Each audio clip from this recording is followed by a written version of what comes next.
Assalamualaikum warahmatullahi wabarakatuh.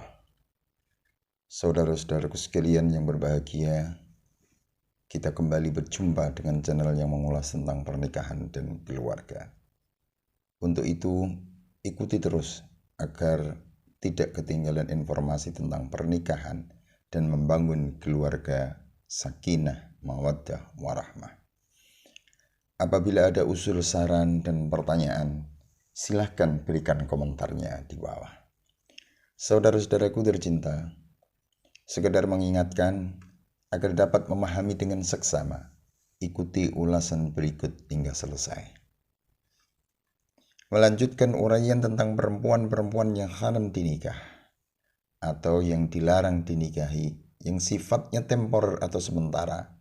Sekarang akan menjelaskan kelompok yang kedua dan ketiga, yaitu kelompok kedua adalah kelompok perempuan-perempuan yang akan dipoligami maupun yang dimonogami.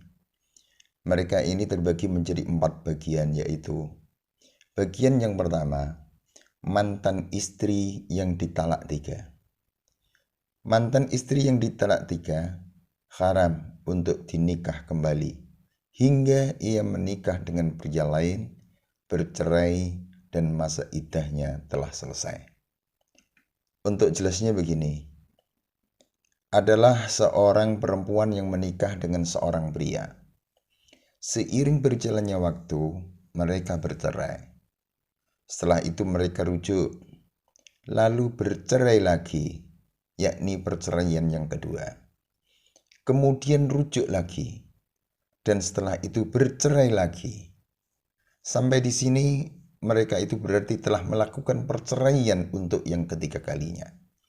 Maka sampai pada perceraian ketiga ini pula, mereka tidak boleh rujuk lagi atau perempuan tersebut tidak boleh dinikah lagi oleh mantan suaminya. Tetapi jika perempuan itu yang kini berstatus janda, kemudian dinikah secara sah oleh pria lain, atau mudahnya nikah dengan suami yang kedua, lalu mereka bercerai, dan masa iddahnya dalam perceraian dengan suami yang kedua ini telah selesai dijalankan, maka ia boleh dinikah kembali oleh mantan suami yang pertama tadi. Yang jelas, sejak selesainya menjalani iddah perceraian dengan suami yang kedua, janda tersebut bebas menentukan pilihan. Maksudnya, janda tersebut bisa jadi tetap memilih menjadi janda misalnya, atau memilih menikah kembali jika akan dinikah oleh mantan suami yang kedua, atau memilih menikah kembali jika akan dinikah oleh mantan suami yang pertama, atau bisa jadi memilih pria lain yang siap untuk menikahinya. Sampai di sini semoga sudah menjadi faham. Jika belum, silahkan diulangi dari awal. Insya Allah mudah-mudahan diberikan kefahaman. Mari kita lanjutkan. Bagian yang kedua, yakni perempuan yang menjadi istri sah dari seorang pria. Perempuan yang menjadi istri seorang pria dilarang dinikah oleh pria lain, baik akan dijadikan istri pertama ataupun dipoligami.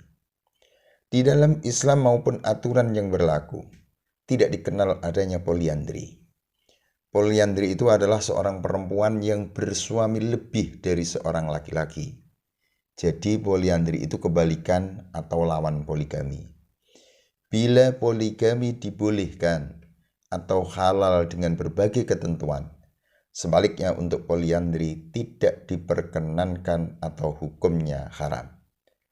Maka dari itu, perempuan yang menjadi istri sah dari seorang pria, hukumnya haram untuk dinikah oleh pria lain. Tetapi menjadi halal dinikah oleh pria lain jika si istri itu bercerai dengan suaminya, tidak rujuk, dan masa iddahnya telah selesai. Selanjutnya adalah bagian yang ketiga dari kelompok perempuan-perempuan yang akan dipoligami maupun yang dimonogami, yaitu janda yang masih dalam masa iddah. Saya ulangi, janda yang masih dalam masa iddah. Janda yang masih dalam masa iddah adalah perempuan yang berstatus istri bercerai dengan suaminya, tetapi iddah atau masa tunggunya masih belum selesai dijalankan. Janda yang masih dalam iddah seperti ini haram dinikah oleh pria lain, sebab ia masih berstatus istri mantan suaminya, dan mantan suami masih ada kesempatan untuk melakukan rujuk. Namun, jika masa iddah janda ini telah selesai, ia bebas menentukan pilihan, mau kembali menikah dengan mantan suaminya, tetap menjanda, atau menikah dengan pria yang lain.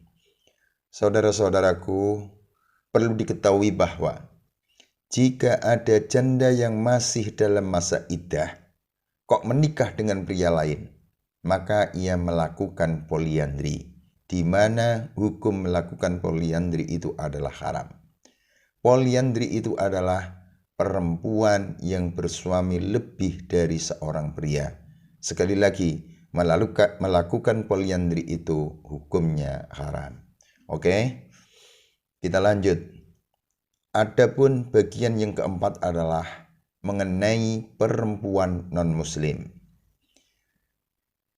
Para ahli fikih sependapat bahwa perempuan muslim dilarang nikah dengan pria non-muslim. Namun tidak demikian halnya dengan pria muslim menikah dengan perempuan non-muslim. Para ahli fikih berselisih pendapat tentang kebolehan pria muslim menikah dengan perempuan non-muslim. Sebagian berpendapat boleh dengan berbagai ketentuan, sebagian yang lain menyatakan haram hingga sang perempuan non-muslim itu menjadi muslimah atau beragama Islam. Dalam KHI yang merupakan kompilasi hukum Islam Indonesia, mengikuti pendapat yang kedua, yakni melarang pria muslim menikah dengan perempuan non-muslim sehingga sang perempuan non-muslim itu menjadi muslimah.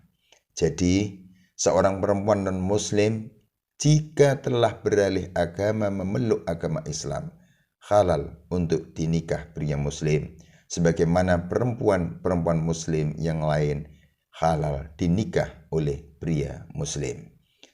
Saudara-saudaraku sekalian yang saya cintai, selanjutnya kita ulas kelompok ketiga dari perempuan-perempuan yang haram dinikah yang sifatnya temporer atau sementara.